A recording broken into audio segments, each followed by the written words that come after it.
باللہ من الشیطان الرجیم بسم اللہ الرحمن الرحیم الحمد للہ رب العالمین وصلی اللہ علی محمد وآلہ اجمعین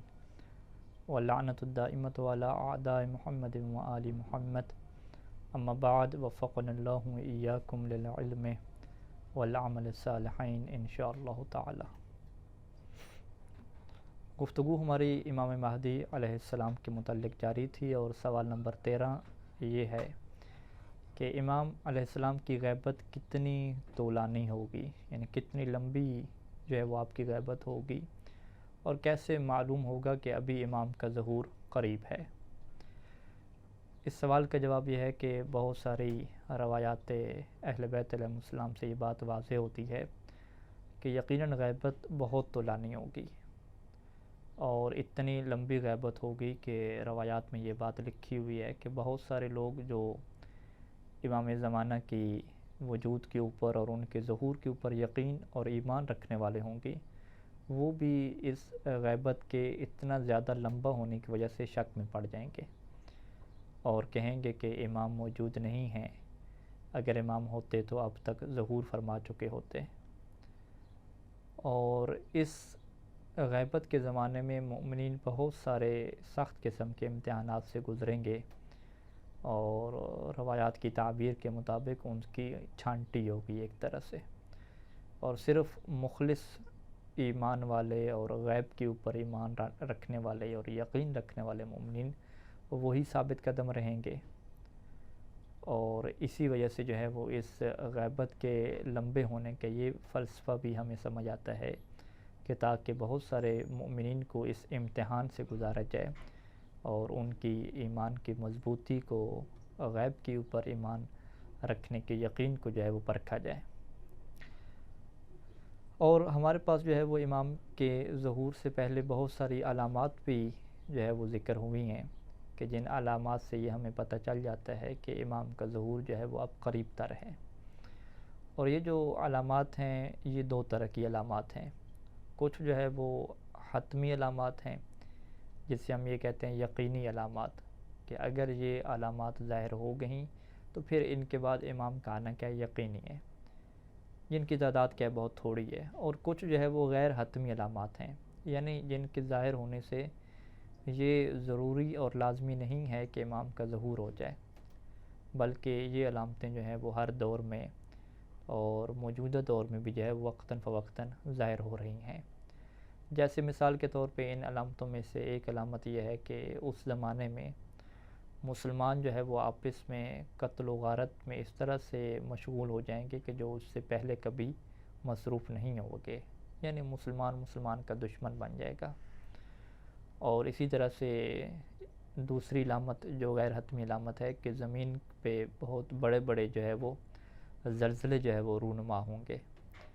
اور تیسرے نمبر پہ جو علامت بیان ہوئی ہے کہ جو شام کا ملک ہے یہ تباہ ہو جائے گا۔ چوتھی علامت کے جو اقتصاد ہے پوری دنیا کا وہ کمزور ہو جائے گا۔ اور پانچواں یہ ہے کہ جو حکمران ہوں گے وہ انتہائی ظالم اور جابر قسم کے ہوں گے۔ چھٹی جو علامت ہے کہ زنا کاری جو ہے وہ عام ہو جائے گی۔ ساتویں یہ ہے کہ سود کا رواج بھی بڑا ایک کامن اور عام ہو جائے گا۔ اور آٹھویں یہ ہے کہ بڑی بڑی عمارتیں جو ہیں وہ تعمیر ہوں گی، لمبی لمبی اور بڑی بڑی عمارتیں تعمیر ہوں گی۔ اور نویں نمبر پہ یہ ہے کہ ہم جنس پرستی میں رغبت جو ہے وہ لوگوں کی بڑھ جائے گی۔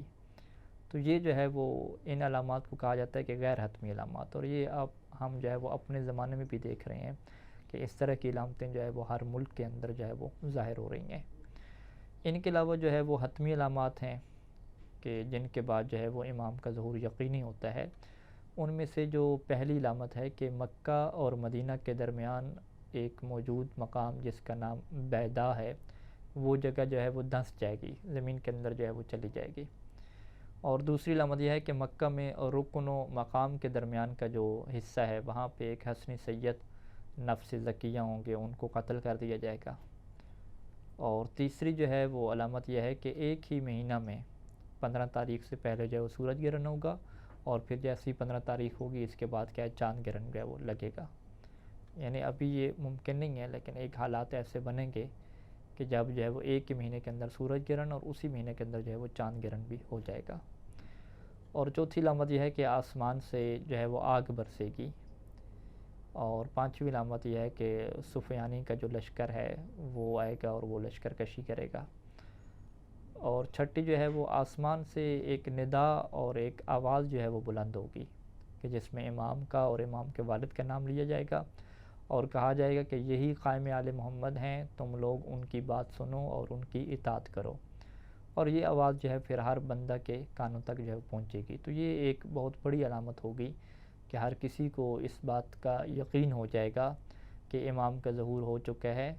اور اس میں کسی قسم کی کوئی شک کی گنجائش نہیں رہے گی۔ تو لہٰذا یہ علامتیں جو ہے وہ ہمارے لیے یاد کرنا، ان کو اپنے سامنے رکھنا بہت اہم ہے، اور اسی وجہ سے روایات اہل بیت علیہم السلام میں ان علامات کو بیان کیا گیا، تاکہ جو ہے وہ کوئی بندہ بھی ایسے جو ہے وہ امام مہدی ہونے کا دعویٰ کر دے اور کہے کہ میں جو ہے امام مہدی ہوں، تو انسان کو پتہ ہو کہ کون سی علامتیں رونما ہوں گی، تو ہم نے جو ہے وہ امام کی تصدیق کرنی ہے۔ تو لہٰذا یہ جو آخری علامت ہے کہ آسمان سے اتنی بڑی ندا آئے گی، ہر کسی کے کان پہ پہنچے گی، تو یہ وہ ایک یقینی علامت ہے۔ تو اگر اس طرح کی کوئی علامت موجود نہیں ہے تو ہم کسی کو جو ہے وہ امام مہدی نہیں تسلیم کر سکتے۔ سوال نمبر 14 یہ ہے کہ زمانہ غیبت میں ایک جو مومن ہے اس کی کیا شرعی ذمہ داری بنتی ہے کہ وہ کیا کیا کام کرے، اور اپنے امام سے جڑی ہوئی اس کی کون کون سی ذمہ داریاں ہیں کہ جنہیں اسے ادا کرنا ہوتا ہے۔ اس کا جواب یہ ہے کہ زمانہ غیبت میں بہت ساری ذمہ داریاں ہر مومن کی ہوتی ہیں کہ جن میں سے چند ایک جو ہے وہ اہم ذمہ داریاں ہیں۔ سب سے جو پہلی ذمہ داری ہے وہ تقوی الہی کو اختیار کرنا، اور اپنے آپ کو دین کے ہر حکم کے سامنے سر تسلیم خم کرنا، اس کی جو ہے وہ پریکٹس کرنا کہ کوئی بھی شریعت کا حکم ہو اسے دل و جان سے جو ہے وہ قبول کرنا، اور مسلسل اس کے اوپر عمل کرنا، اور انسان کو جو ہے وہ اس کے ذریعے سے ایک ایسی مشق اور ایک ایسی تمرین دی جائے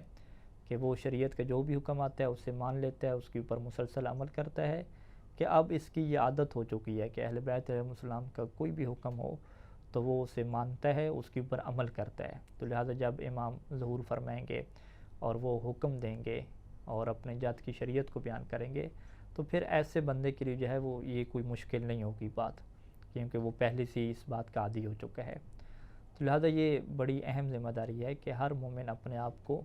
شریعت کے اوپر عمل کرنے کے حوالے سے عادی بنائے، اور شریعت کے اوپر عمل کرنے کی ہر دم کوشش کرے، اور دل و جان سے اسے تسلیم کرے، اور اپنی زندگی کو اس میں ڈالے، تاکہ جو ہے وہ، کیونکہ یہ بھی امام علیہ السلام کی احکام ہیں جو ہم تک پہنچے ہوئے ہیں، تو جب انسان ان کے اوپر عمل کرنے کی پریکٹس کر لے گا تو اب جب امام آئیں گے اور وہ سامنے حکم دیں گے تو وہاں پر بھی پھر کیا اس کی پریکٹس ہوگی، اس کی عادت ہوگی، تو وہ اطاعت کر سکے گا۔ جو پہلے سے ہی نافرمانی کر رہا ہے، دین کے اوپر عمل نہیں کر رہا، تو اس کے لیے یقیناً یہ مشکل ہوگا، کیونکہ اب بھی جو ہمارے پاس احکام ہیں وہ بھی اہل بیت علیہ السلام کی احکام ہیں، کوئی اور چیز تو نہیں ہے۔ جب اہل بیت علیہ السلام میں سے ایک فرد امام زمانہ جب تشریف لائیں گے تو وہ بھی یہی اپنے جد کی شریعت کو بیان کریں گے، تو اب جس نے جو ہے وہ عمل کرنے کا ایک اپنے آپ کو ہدف رکھا ہوگا کہ میں نے عمل بھی کرنا ہے اور عمل اس کی زندگی میں ہوگا، تو اس کے لیے پھر امام کی اطاعت کرنے میں مشکل نہیں ہوگی۔ تو لہٰذا یہ سب سے پہلی اور مرکزی ذمہ داری ہے کہ انسان شریعت کا خود کو عادی اس اعتبار سے بنائے کہ اس کے ہر مسئلہ کے اوپر اپنی زندگی کو ڈالے اور عمل کرے، اور دل سے بھی کیا اسے قبول کرے۔ دوسری ذمہ داری جو امام کے حوالے سے ہماری بنتی ہے کہ ہم اپنے زمانہ کے امام کو ہمیشہ یاد رکھیں، اور ان کی حفاظت کے لیے، ان کی عمر کی طولانی ہونے کے لیے، ان کی ظہور کی تعجیل کے لیے ہمیشہ دعا کریں، اور اگر صدقہ بھی دیں تو وہ بھی امام کی حفاظت کے لیے، ان کی سلامتی کے لیے صدقہ دیں، اور دل میں جو ہے وہ ہمیشہ یہ تمنا رکھیں کہ اللہ ہمیں بھی وہ زمانہ دکھائے کہ جب امام ظہور فرمائیں گے اور پوری دنیا کے اوپر عدل و انصاف کا نظام قائم کریں گے۔ یہ جو ذمہ داریاں بھی بیان کی ہیں، اس کا تعلق عمل سے بھی ہے کہ ہم نے عملی طور پہ ہاتھ بھی اٹھانے ہوتے ہیں اور دعائیں بھی مانگنی ہوتی ہیں امام کے لیے، امام کی سلامتی کے لیے ہم نے صدقہ بھی دینا ہوتا ہے، اور اس کا تعلق دل سے بھی ہے کہ ہم دل کے اندر جو ہے یہ تمنا رکھیں کہ ہم امام کے ظہور کو اپنی آنکھوں سے دیکھیں۔ تیسری جو ذمہ داری ہماری بنتی ہے کہ حکومت امام علیہ السلام کی تمہید اور اس کے لیے جو رستہ ہموار کرنا ہے، اس کے لیے جو ہے ہم کام شروع کریں. اور اس کے لیے کام کیسے شروع ہوگا کہ ہم لوگوں کو نیکی کا حکم دیں اور برائی سے روکیں. اور ظاہری بات ہے نیکی کا حکم دینا اور برائی سے روکنے کے لیے پہلے مرحلے پہ ہمیں خود تو پتہ ہو کہ دین میں کون سی نیکیاں ہیں، کون سی برائیاں ہیں، کون سے واجبات ہیں، کون سے محرمات ہیں، اور پھر اس کے اوپر کس طریقے سے اہل بیت علیہ السلام نے تبلیغ کی، کیا اس کی اہمیت ہے. اس ساری چیز کے علم ہمارے پاس ہو. جب علم ہوگا تو تبھی تو ہم جو ہے وہ ان چیزوں کو پھیلا سکیں گے، لوگوں کو بیان کر سکیں گے. تو لہٰذا جو ہے وہ یہ امر بالمعروف اور نہی عن المنکر کی ذمہ داری کو ادا کرنا یہ ضروری ہے. اور لوگوں کو جو ہے وہ امام کا تعارف پیش کرنا، ان کے بارے میں بیان کرنا، یہ بھی جو ہے وہ امر بالمعروف اور نہی عن المنکر کا حصہ ہوگا، تاکہ لوگ اس بات کے اوپر متوجہ ہو جائیں کہ ہمارا امام ہمارے درمیان میں رہ رہا ہے، اسی دنیا میں ہے، ہمارے اعمال کو دیکھ رہا ہے، ہمارے اعمال ان کی خدمت میں پیش ہوتے ہیں، اور خود امام سے بھی ممکن ہے ہماری ملاقات رہتی ہو جاتی ہو. تو اس صورت میں جو ہے وہ ایک انسان کو ذمہ دار بننا چاہیے کہ اس صورت میں مجھے برائیوں سے جو ہے وہ مکمل طور پہ بچنا ہے، اپنی زندگی کو جو ہے وہ گناہوں سے پاک کرنا ہے، تاکہ اگر امام سے ملاقات ہو جاتی ہے یا امام کے پاس میرے اعمال پیش ہو جاتے ہیں تو امام علیہ السلام جو ہے وہ اس کے اوپر خوش ہوں اور میرے لیے کیا دعا کریں. چوتھی جو ذمہ داری ہے کہ چونکہ ابھی بات علم کی چلی اور شریعت کی چلی، تو لہٰذا ہمیں علماء اور فقہاء سے جو ہے وہ اپنا دامن جو ہے وہ جوڑنا پڑے گا، اور فقہاء اور علماء سے اپنے رشتے کو مضبوط بنانا ہوگا، اور دین کے فقہی احکام، دین کے دیگر مسائل ان سے ہمیں لینے ہوں گے. اور یہی وہ ایک ایسا رستہ ہے کہ بہت ساری روایات میں جو ہے وہ امام علیہ السلام نے اس کی تاکید فرمائی. جیسا کہ ایک روایت ہے کہ اما الحوادث الواقعہ فرجو فیہا الی روات احادیثنا، کہ جو بھی تمہیں مسائل پیش آئیں اس میں تم نے کیا کرنا ہے، ہماری جو احادیث کے راوی ہیں ان کی طرف رجوع کرنا ہے. اور یہاں پہ جو حدیث کو روایت کرنے والے ہیں وہ فقط اس طرح کے راوی نہیں ہو امام علیہ السلام کی مراد کے جو فقط حدیث کا رٹّا لگائے ہوئے ہوں. جس طریقے سے کہ قرآن مجید کو فقط حفظ کرنے والے حافظان وہ بھی مراد نہیں ہوتے کہ جنہوں نے قرآن کو یاد کیا وہ. اسی طریقے سے جنہوں نے فقط احادیث کا رٹّا لگایا ہوا یاد کیے ہوئے یہ بھی کیا مراد نہیں ہے. اور اس کی وضاحت دیگر احادیث میں ہوتی ہے کہ وہ انسان جو ہماری حدیث کی روایت کرنے والا ہو اور پھر روایت کو سمجھتا ہو، گہری نگاہ رکھنے والا ہو ہمارے حلال و حرام میں. یہ جو صفات ہیں جو دیگر احادیث میں بیان ہوئے ہیں یہ امام کی کیا مراد ہیں. وہ راوی فاسق انسان ہے، جھوٹا انسان ہے، فقط روایت کا رٹّا لگا رہا ہے، وہ کسی قابل اعتماد سورس سے اس روایت کو نہیں لے رہا، تو ایسی جو روایت بیان کرنے والوں کی کوئی اہمیت جو ہے وہ نہیں ہوتی. اگرچہ یہ روایت بیان کرنے والے ممبر کے اوپر ہوں، سوشل میڈیا کے اوپر ہوں، ان کا بڑی چہل پہل ہو، اس کی بھی اہمیت نہیں ہوتی. تو ہم نے یہ دیکھنا ہوتا ہے کہ جب امام نے کہا کہ ہماری حدیث کے راویوں کی طرف رجوع کرنا ہے تو وہ جو راوی کی صفات دیگر احادیث میں بیان ہوئی ہیں کہ وہ حدیث کو سمجھ سکتا ہو، حلال و حرام کے اندر گہری نگاہ رکھتا ہو. تو لہٰذا ایسی جو ہے وہ دین کو سمجھنے والے جو لوگ ہیں ان سے ہمیں رجوع کرنا ہوگا اور ان سے ہماری جو ہے وہ زندگی کیا جڑی ہونی چاہیے. تب جو ہے وہ ہم دین محمدی کے اوپر اور محمد و آل محمد کے حلال اور حرام کو سمجھ کر کے اس کے اوپر کیا عمل کر سکیں گے. تو یہ چند ایک ذمہ داریاں تھیں کہ جو ہمیں غیبت کے زمانے میں کیا پوری کرنی ہوتی ہیں. سوال نمبر 15 ہے کہ امام علیہ السلام کا جب ظہور ہو جائے گا تو اس کے بعد دنیا میں کیا تبدیلیاں ہوں گی. اس کا جواب یہ ہے کہ امام کی جب پہلی ندا پر دنیا کے اندر جو ہے وہ اس طرح کے حالات ہوں گے، یعنی جب امام علیہ السلام کی طرف سے یہ ندا آئے گی کہ میں جو ہے وہ امام ہوں اور دنیا کے اندر آ گیا ہوں، تو اب دنیا کے مختلف علاقوں سے 313 افراد جو ہے وہ انہیں لبیک کہتے ہوئے مکہ جو ہے وہ پہنچیں گے. اور اس طرح سے پہنچیں گے کہ یہ تعبیر بھی استعمال ہوئی روایات میں کہ جب صبح ہوگی تو گھر والے دیکھیں گے کہ یہ لوگ جو ہے وہ موجود نہیں ہیں اپنے بستر پہ، یعنی اسی ٹائم پہ فوراً جو ہے وہ مکہ میں کیا پہنچ جائیں گے. اور اس کے بعد پھر امام علیہ السلام کی فتوحات کا سلسلہ شروع ہوگا کہ جو لوگ مقابلے میں آئیں گے، معاند بنیں گے اور نظام کو نہیں چلنے دیں گے، ان کو جو ہے وہ ایک سائڈ پہ کیا جائے گا. اور روایات میں یہ بات موجود ہے کہ فقط تقریباً 8 سے 9 مہینے کا یہ عرصہ جو ہے وہ مشتمل ہوگا. اس کے بعد حالات کیا بالکل نارمل ہو جائیں گے. اور پھر جو ہے وہ ان فتوحات کے ذریعے سے امام کا لشکر جو ہے وہ بڑھتا جائے گا، دشمن پسپا ہوتے جائیں گے، اور 8 سے 9 مہینے کے اندر یہ سارا سسٹم ختم ہو جائے گا. اور پھر کوفہ کو جو ہے وہ امام علیہ السلام اپنا مرکز جو ہے وہ قرار دیں گے. حکومت کو جو مرکز ہے امام کا وہ جو ہے وہ کوفہ ہوگا، اور پھر امام کی جو حکومت کی حد بندی ہے وہ مشرق اور مغرب تک پھیلی ہوئی ہوگی، پوری دنیا کے اوپر جو ہے وہ آپ کی حکومت ہوگی۔ اور آپ علیہ السلام کی حکومت میں صرف دین اسلام پر عمل ہوگا، اور ہر قسم کی جو بدعت ہے، شرک ہے، اس کو جو ہے وہ ختم کر دیا جائے گا۔ ظلم جو ہے وہ کسی کے اوپر نہیں ہوگا۔ زمین کے ہر بنجر ٹکڑے کو آپ آباد کریں گے، کوئی زمین کا ایسا ٹکڑا نہیں ہوگا کہ جہاں پہ درخت نہ ہو، سبزہ نہ ہو، اسے آپ آباد کریں گے۔ اور زمین اپنے تمام پوشیدہ خزانوں کو اگل دے گی۔ آسمان جب ماحول اتنا اچھا ہو جائے گا، زمین کے اوپر آبادی ہو جائے گی، درخت وغیرہ لگائے جائیں گے، تو آسمان بھی جو ہے وہ اپنی برکت کے دروازے کھول دے گا۔ یہ جو ایک ظلم ہو رہا ہے کائنات کے اوپر، نیچر کے اوپر جو لوگوں کی طرف سے ظلم ہو رہا ہے، ہر کوئی اپنا جو ہے وہ کام نکالتا ہے، اپنی فیکٹری ہو، گاڑی ہو، جو مشین ہو وہ چلاتا ہے، چاہے اس کی وجہ سے فضا آلود ہو رہی ہے، چاہے اس کی وجہ سے پانی خراب ہو رہا ہے،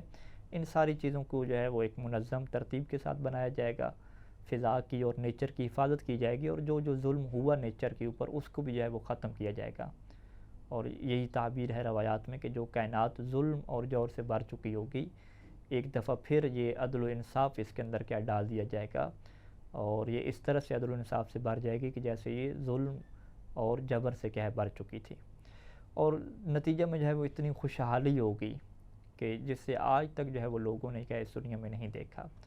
ہر جگہ امن و امان کی کیفیت ہوگی، اور کچھ روایات میں یہ بات موجود ہے کہ 70 سال تک جو ہے وہ آپ حکومت جو ہے وہ کریں گے، اور سب جو ہے وہ آپ کی حکومت میں خوش ہوں گے، حتیٰ کہ جو چرند ہیں، پرند ہیں، سمندری مخلوق ہے، حیوانات ہیں، سب کو جو ہے وہ سکون ہوگا، اور سب کیا سکون کی زندگی میں آپ کی حکومت میں رہیں گے۔ سوال نمبر 16 یہ ہے کہ کیا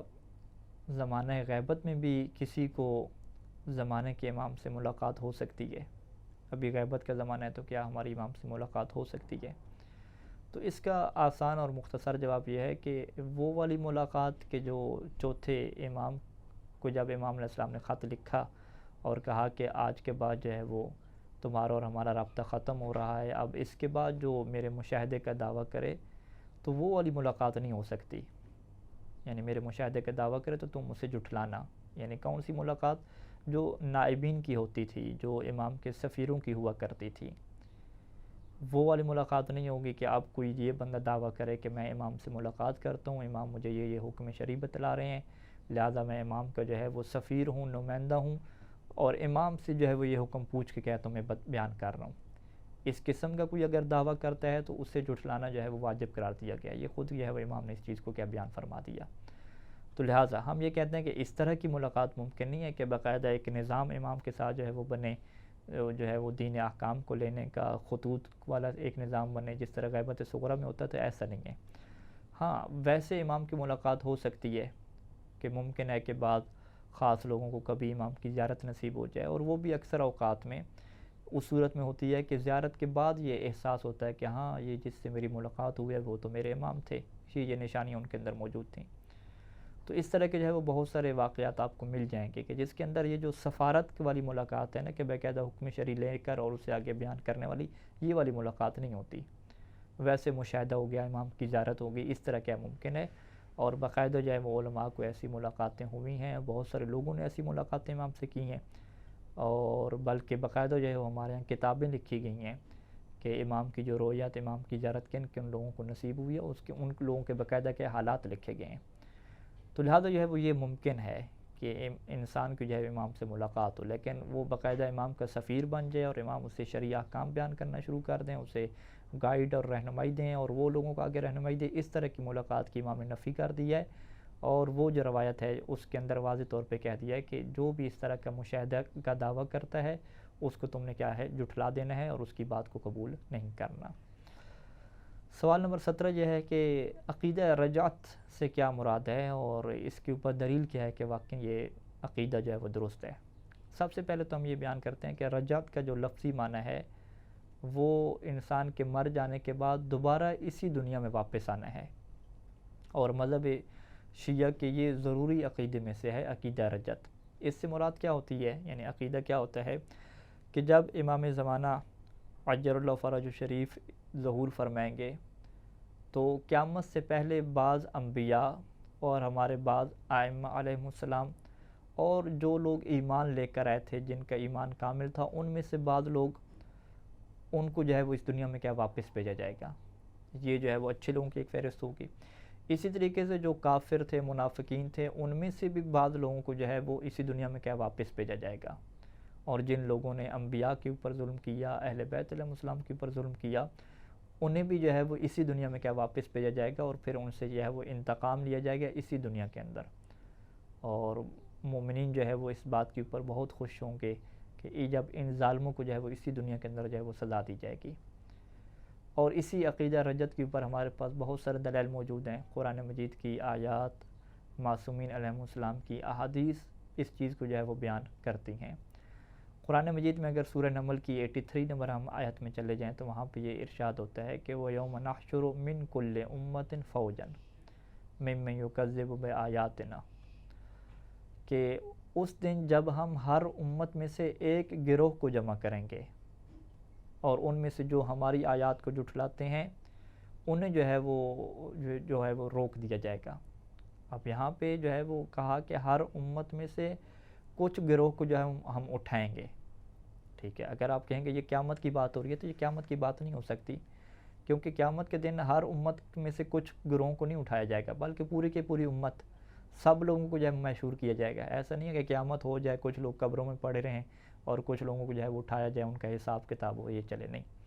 یہ جب قرآن اس آیت میں یہ بیان کر رہا ہے سورہ نمل کی 83 نمبر آیت میں کہ ہر امت میں سے کچھ جو ہے وہ گروہ اور کچھ لوگوں کو اٹھایا جائے گا، تو یہ آیت پھر واضح طور پہ بیان کرتی ہے کہ یہ اسی دنیا کی بات ہو رہی ہے، یہ آخرت کی بات نہیں ہو رہی. اور آیت میں یہ بالکل واضح ہو گیا کہ اگر ہر امت میں سے ایک گروہ کو معشور کیا جائے گا تو اس کا مطلب کیا ہے کہ یہی رجعت کی بات ہو رہی ہے، یہ قیامت کی بات نہیں ہو رہی. تو لہٰذا جو ہے وہ مرنے کے بعد اس دنیا میں واپس آنے کی جو بات ہے وہ اس قرآن کی اس آیت میں ہوئی، جیسا کہ دیگر آیات میں بھی اسی بات کی طرف اشارہ موجود ہے. سورہ بقرہ میں آپ 55 نمبر آیت، 56 نمبر آیت، 72 اور 73 نمبر آیت آپ دیکھ لیجئے، اور اسی طریقے سے 243 اور 259 نمبر آیت دیکھ لیجئے. تو وہاں پہ بھی کہ آپ کو واضح طور پہ اشارے مل جائیں گے. تھوڑا سا تدبر اور غور و فکر کریں گے تو آپ کے لیے بات بڑی واضح ہو جائے گی کہ ہاں یہ چیز قرآن بیان کر رہا ہے کہ قیامت سے پہلے مرنے کے بعد کچھ لوگوں کو جو ہے وہ اسی دنیا میں کیا واپس بھیجا جائے گا.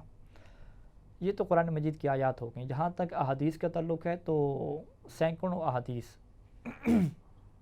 اسی رجت کے عقیدے کو ثابت کرتی ہیں، اور تفصیلات کے لیے آپ بحار الانوار کی 53 نمبر جلد کی طرف جو ہے وہ ملاحظہ کر سکتے ہیں، تو آپ کو سینکڑوں حدیثیں وہاں پہ مل جائیں گی. تو لہٰذا جو ہے وہ ہمارا یہ کہنا ہے کہ جب قرآن اور حدیث میں یہ بات آ گئی اور پھر عقل بھی کہتی ہے کہ یہ ممکن بات ہے، اللہ کی قدرت ہے، ممکن بات ہے، اور نہ فقط جو ہے وہ یہ اس امت میں ایسا ہوگا بلکہ جو گزشتہ امتیں ہیں اس میں بھی ایسا ہو چکا ہے. یعنی قرآن مجید نے اور حدیث میں اس چیز کو بیان کیا کہ گزشتہ امتوں میں بھی یہ بات ہو چکی ہے.